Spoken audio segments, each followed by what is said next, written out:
కుక్కలు కరుస్తున్నాయి అని వాళ్ళు అన్ని కుక్కల్ని తీసుకొని ఒక షెల్టర్లో పాడేయాలి. What is shelter? అవును, షెల్టర్లో తప్పేమిటి? ఇప్పుడు షెల్టర్లో ఫుడ్ పెడతారు, బాగా దాన్ని వాటిని స్టెరిలైజ్ చేస్తారు.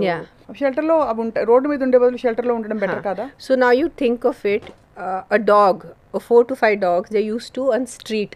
ఒక లొకాలిటీ వాళ్ళకి అలవాటు ఉంది, వెళ్ళటం, రావటం, తినటం, పడుకోవటం.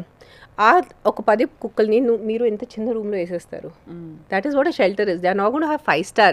జనాలకి షెల్టర్ అంటే పెద్ద పెద్ద 5 star ఫెసిలిటీస్ ఉంటాయి, everything will be clean, they will have amazing chef made food. No, మీరు ఉన్న షెల్టర్స్ ఇప్పుడు వెళ్ళి చూస్తే జిహెచ్ఎంసీది, you will start crying.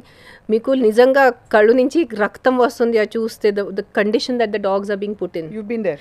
I have been there. That's why I still get. నాకు ఆలోచిస్తే కూడా ఆ విజువల్ నాకు ఒక రకంగా ఉంటుంది. ఒక 10 కుక్కల్ని ఇంత చిన్న రూమ్లో వేసేసి వాళ్ళకి మార్నింగ్ ఈవినింగ్ తిండి పెట్టుకోవటం ఎంతవరకు కరెక్ట్ చెప్పండి? అండ్ ఈ తిండి ఎవరు పెడతారు? For example, we have minimum 10 lakh dogs in and around Hyderabad municipalities. మనకి కొన్ని లెక్కలు 5 లక్షలు అంటున్నాయి, కానీ మీరు అధికారికంగా మీరు కనుక్కున్నది 10 లక్షలు ఉంటాయి. అరౌండ్ కొన్ని మన మండలం ఉంటాయి కదా, అన్ని కలిసేసి around 50 kilometer radius of Hyderabad center city 10 లక్షలు ఉన్నాయి. ఒక కుక్కకి మినిమం 50 rupees పెడతారా మీరు పర్ డే తిండి? So you do the math, 10 lakhs into 50 rupees per day. Where will the money come from? So today my thing is, you are only focusing on dogs. Aren't humans more important than dogs is one thing I want to talk today. Human beings are more important. మన రోడ్లో వెళ్తే ఎంతమంది పేదవాళ్ళు, beggars are there, children, orphan children are there.